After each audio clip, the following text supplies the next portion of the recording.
우리 시편 51편 우리 1절 2절 우리 함께 읽도록 합니다. 하나님이여 주의 인자를 따라 내게 은혜를 베푸시며 주의 많은 긍휼을 따라 내 죄악을 지워 주소서. 나의 죄악을 말갛게 씻으시며 나의 죄를 깨끗이 제하소서. 아멘. 지난 시간에 우리가 아삽의 시를 봤는데, 아삽은 하나님의 성전에서 찬양하던 찬양 대장입니다. 어떻게 보면 한평생 하나님을 찬양하는, 하나님의 성전에서 하나님의 찬양하는 그 사명을 귀하게 감당하는 자로서 또 하나님의 귀한 찬양으로 영광 돌리는 것을 보는데, 그래서 그가 고백하는 것은 우리가 항상 감사와 기도로 하나님을 영화롭게 하는 인생을 살아가자, 그렇게 고백하는 것을 보게 되는데, 바라기는 우리 사강교회 모든 성도님들도 감사와 기도로 하나님을 영화롭게 하며 늘 하나님의 이름을 높이며 하나님의 영광을 위하여 살아갈 수 있는 하나님의 백성들이 되시기를 간절히 축원합니다. 오늘 본문은 이제 또 다윗의 시입니다. 오늘은 특별한 다윗의 시예요. 제목을 보면 다윗이 밧세바와 동침한 후에 선지자 나단이 그에게 왔을 때 부른 찬양입니다. 다윗이 우리아의 아내 밧세바를 범하기까지, 또 그리고 그 범하고 나서 그의 자신의 죄를 은폐하려고 하기까지 완전 범죄를 꿈꿨던 게 이제 다윗입니다.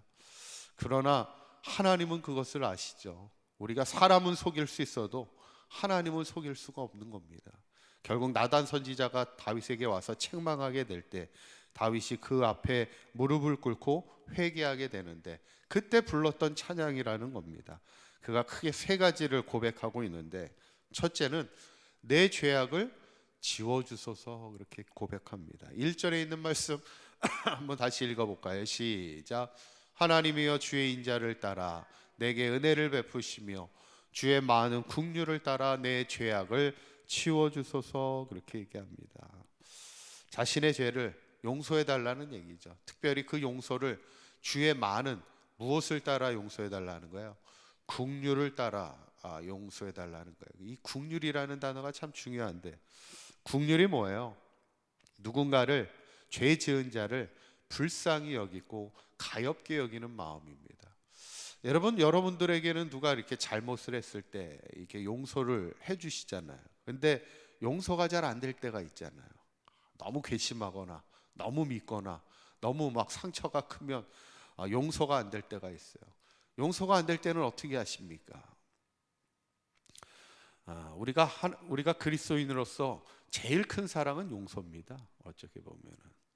근데 이 용서가 안 될 때 우리가 하나님 앞에 기도할 것은 이 긍휼의 마음을 기도해야 돼요. 하나님, 저에게 긍휼의 마음을 달라고, 그 사람을 위해서 긍휼의 마음을 주세요. 이 긍휼의 마음이 뭐냐면 불쌍히 여기는 마음입니다.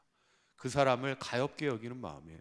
어쩌면 하나님도 우리를 긍휼히 여기는 마음으로 우리를 용서하듯이, 저도 나에게 죄를 짓거나 나의 마음을 상하게 하거나 내가 용서해야 될 그 누군가 잘 용서가 되지 않을 때 하나님 저에게 긍휼의 마음을 주셔서 긍휼의 마음으로 용서해 달라고 우리가 기도하는 인생이 돼야 되는데, 오늘 다윗은 하나님 앞에 하나님의 그 긍휼의 마음으로 저를 용서해 주세요, 저의 죄를 지어 주세요 고백하는 겁니다.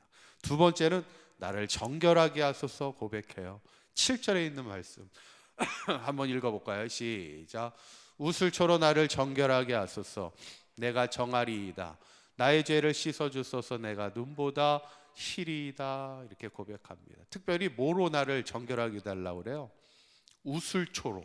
이 우슬초가 성전에서 제사장들이 이제 부정한 자들을 깨끗하게 정결하게 하는 과정 속에 쓰이는 식물입니다.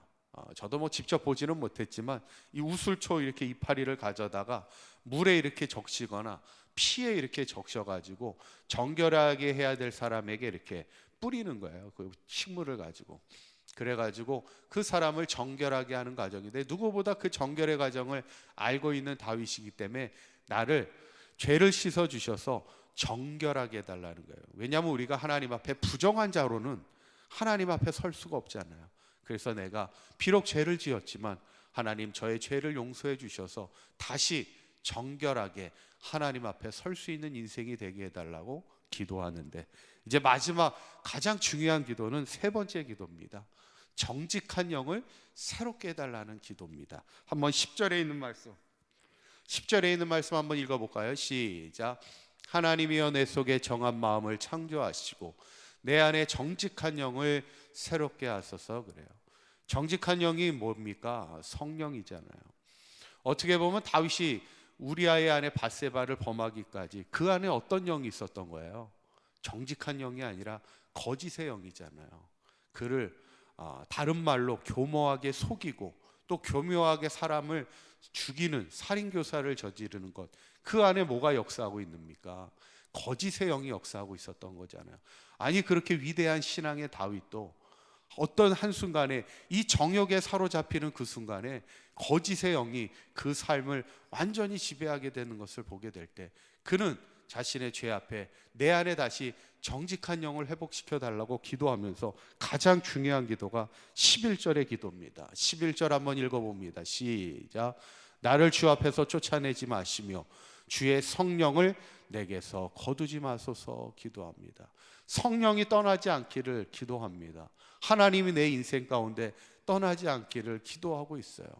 이것이 다윗에게는 가장 두려운 일이었고 가장 하나님 앞에 간절하게 기도하는 일이었는데 이유는 있습니다.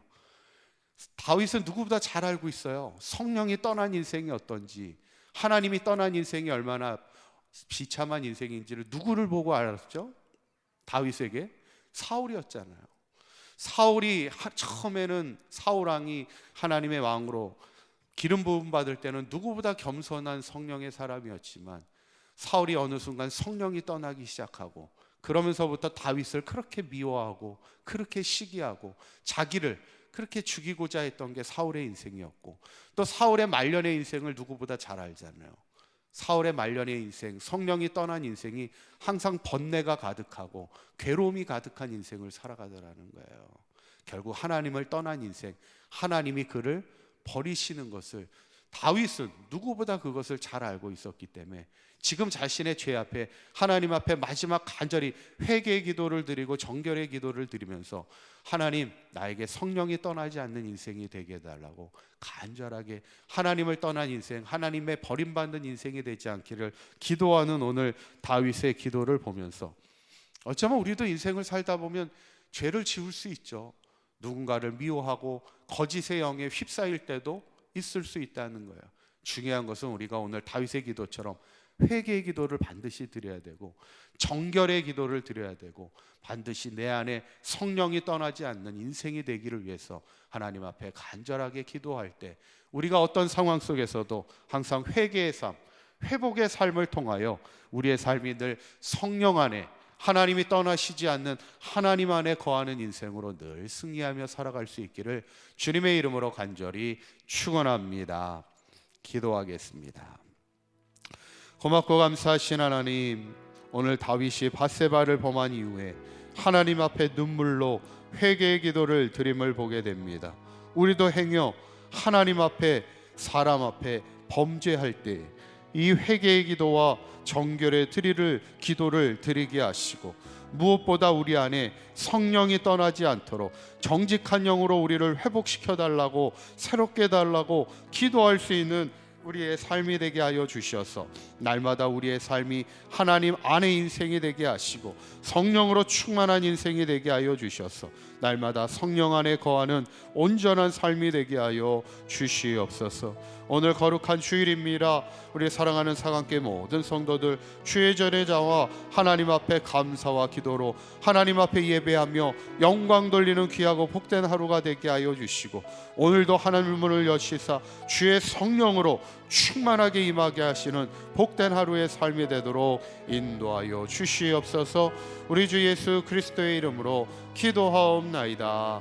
아멘.